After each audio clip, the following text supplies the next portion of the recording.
Nzamba sali tokoti tala message tala enchi Nzamba suni tala mai nakoti grâce Nzamba bolingo Nzamba mawa Nzamboyo tala mai na tamboli bato grâce grec yo zwabiso tokoti.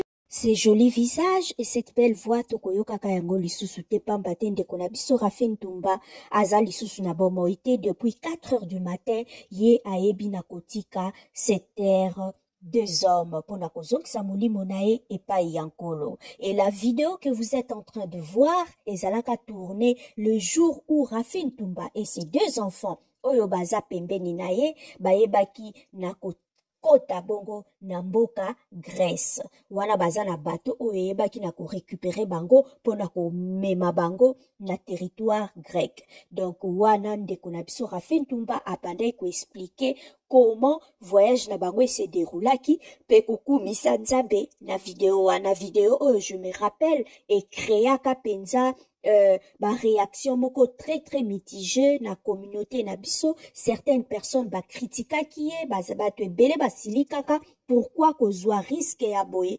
accompagner na bana. En tout cas ba to ebele ba sepelaka na vidéo ote ba to ebele ba sepelaka na décision na été ko mema bana na nzela oyo ya mai ko katisa Turquie ti Grèce. Ba to ebele ba lobaka bato ebele basepelaka te po eza nzela oyo tokoki ko conseiller yango mutu te, eza nzela ya pasi, eza nzela ya risque. C'est entre la vie et la mort et possibilité ya kokufa nde elekaka ebele. Nzamba salaki ngolu ye na bana bakomaka na mboka Grèce. À partir ya Grèce bayebaki na ko rejoindre la Belgique epai wapi Rafin Ntumba ayebaki na ko s'intégrer, ayebaki na ko sala ba ya formation pe na mboka Belgique aboti bongo bana mibale. Donc na minute oyo Rafin Ntumba par bana na ye o mibale yaki na bango na 2019 ay buti susko akomi na bana mibale lisusu o ya boti na mboka Belgique. Pour l'instant Rafin Ntumba atiki bana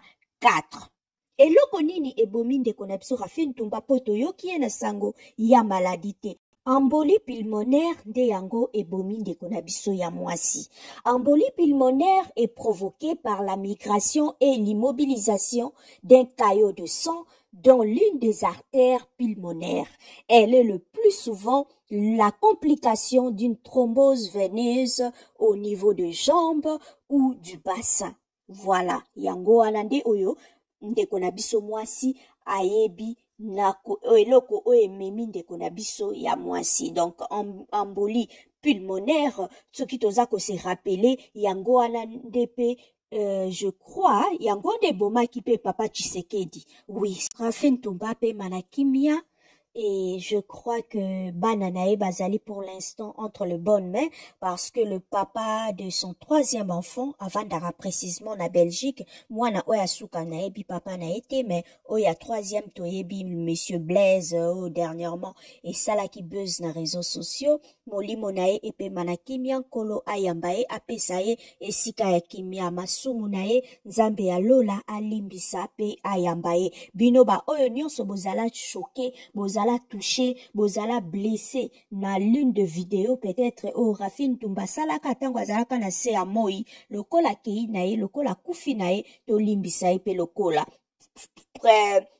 principalement je m'adresse particulièrement aux fans de Koffi Olomide boyebi makambo elekaka avec mama Ami en tout cas bolimbisa ye azalaki na mabunga na ye lokola être humain nyonso lokola kufi tozongisa mabe na mabe te ndeko na biso ya mwasi akende na kimia nzela na ye ezala pepele.